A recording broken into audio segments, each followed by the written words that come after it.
Ignore the pimple here. Very conveniently placed. I have no idea why, but anyways. Almost every day I explore tons of sites. And every once in a while I catch sites that have really good projects or products that they sell. But the site itself is just an absolute disaster to browse, or just explore, or just to experience as you browse. And I often take those sites that I see that have amazing projects or amazing products and kind of make concepts and mock-ups on Figma, just exploring concepts for my own personal interest. Actually, I draft them away or throw them away or just leave it in Figma, whatever. But today I decided to do something different. So instead of doing casual redesign concepts, I decided to take a more structured approach in exploring the concepts. I'm going to go through one of the concepts I explored, and this will be for an architecture studio based in Vancouver. The name of the architecture studio is called Measured Architecture. They typically do residential builds, and I came across their website through, I have no idea how, but essentially they have amazing projects, but their site itself kind of feels like a 2015 website, and I figured there'll be some room for improvement, which I then explored concepts on. Now, the website of an architect or an architectural studio has essentially one job, and that is to present a project. And a big part of presenting the projects is typically taking good photos and also having a great experience in exploring the portfolio of the projects, which essentially means that technically you could have amazing projects, amazing photographs, but if the experience of browsing those photographs, browsing those sets of projects is sloppy or a bit annoying, or just in general not crafted in a way that is fun to use or even just like easy to use, that also paints a bad picture on the actual project itself. Now in this case, Measured, they have amazing projects, they have amazing photographs. So our goal is to improve the homepage experience. And I've set a couple of constraints just so I don't take too much time in designing and exploring, and also to counter my perfectionism. The set of rules I've set is, first off, we have the maximum amount of 10 hours for the entire thing. And ideally I want to spend maximum like 5 hours for exploration, for design, and for development. And it's going to be a only desktop experience. So I'm not going to design for mobile, I'm not going to do all that. It's going to be the initial desktop experience of browsing the homepage. And our goal isn't essentially perfection. It's not to be everything to be insanely perfect, because I can't really spend that much time. But the essential overview is to see how we can take the current site and make it better, essentially. Improvement, some form of improvement. And improvement not in the general sense, but improvement in experiencing the entire homepage, and also just the overall perception of the brand itself. And the whole process is essentially compressed into 3 stages. First, we have the identification of problems, so exactly what the problems are. Second, we are going to design the entire website, and then we're going to build out the website. So design essentially in Figma and build in webflow. So the first problem is landing on the initial hero section. It feels a bit unbalanced, a bit noisy. There's a lot of things happening. So we have a big navigation bar that takes about 10% of the screen. We have a lot of elements happening at once. We have a rotated sidebar on the right with the name of the project. We have a carousel of changing images, and we have an arrow that apparently takes us to the project page, which kind of indicates not really changing pages, but changing of carousel images. So I think there's improvement here. The second problem is already kind of mentioned. They have really good projects, but I do think their current website in general doesn't match the quality. Now obviously this is the entire point of the video, but I do think it kind of feels like we're scrolling through a simple like 2018, 2015 WordPress template, which is not bad in general sense. But I do think the presentation of the actual work could match the quality of the work, and that is just a general problem that is kind of quite obvious. Now third, if you scroll through the entire page, there isn't really a call to action present. While it's technically there on the nav bar, but in that case it kind of takes you to another page, and it doesn't really flow with the page in a way that allows the visitors to kind of like come into the conclusion of contacting you. So currently it's kind of placed like a navigational element rather than a call to action. The fourth problem is the general balance of elements on the page. We have sections that have really large headers that are non-contextual. For instance, in the intro we have a hello that doesn't really provide that much value, followed by a really small text that actually provides value. And also scrolling to the process section has the same problem as the intro section, where we have a really large header that doesn't really provide that much value, and then we have a small subtext that actually provides value. So I think there's improvement there as well.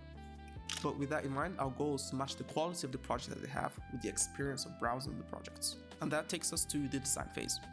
So the plan was to actually maintain most of the structure of the current homepage in terms of how the content flows, because the entire structure is not too bad. There's some improvements, but we'll maintain the core idea. The new homepage structure goes like this. We have the initial hero section, and then we have an intro that follows that. The intro essentially tells people where they're from, what they do, who they are, and who they serve. And then next up, we have the featured section, which shows 3 featured projects in this case. Their current site has 1, but in this case, we're going to have 3. And after that, we have a section that talks about the company a bit more, the awards, details like that. And then we have a news section, which kind of shows the most recent news about the company. And finally, we have the call to action section. And that's it. It's a simple structure, quite common, but very effective. So starting off, the first redesign I did was the hero section, and this is where everybody lands. It's probably the most important part of the website, because this is where the first impression is gathered. So the concept I went with was to make it feel bold, make it clear, not too complicated, and make it obvious what the next step is. What we have is 3 very simple things. We have a clear, bold presentation of the company, which is the logo. We have a super clear navigation, and we also have a large, powerful project image. And the best part of the hero section to me is the image itself.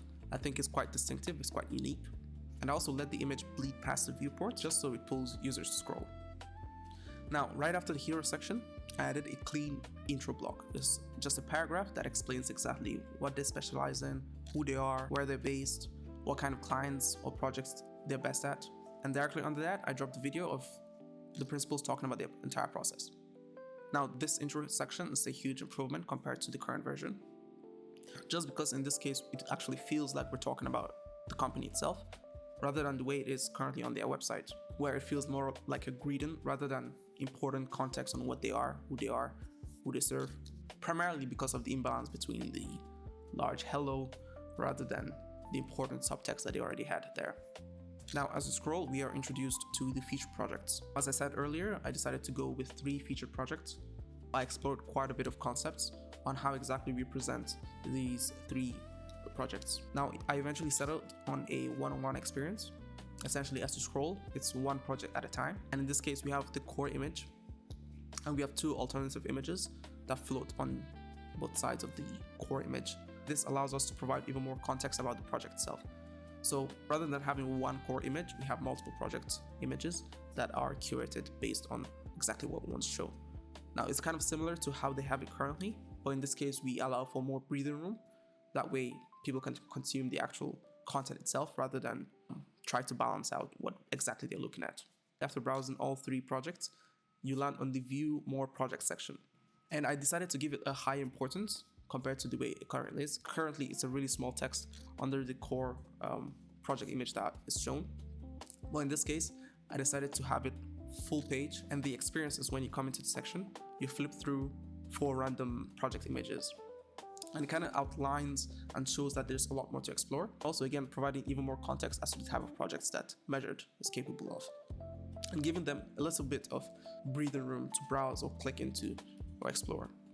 Now, scrolling on, we go into another section, and in this section is more of building trust. Now, it's a weird one because I explored a couple of ideas. I was thinking of having it show their process like they currently have, or exploring maybe about their history, maybe more about the company, or maybe talk about something like awards or something along that line. But in this case, I decided to settle for a quick paragraph that highlights the entire company. I added floating images on the left and right side of the page just to give a sense of movement that you're still scrolling through, and also it builds some sort of trust because you can see kind of like the images of the team and the company itself. And after that, we head into the news section, which also technically contributes into some sort of trust multiplier. Now, unlike the current sites, which has a newsletter as the last section before the footer, I opted for a call to action instead. Now, this is directed at converting interested visitors into leads rather than into newsletter signups. Now, scrolling past the call to action, we finally reach the footer, which is a bit different in design-wise, but content-wise is quite common. And that's it, a quick concept exploration.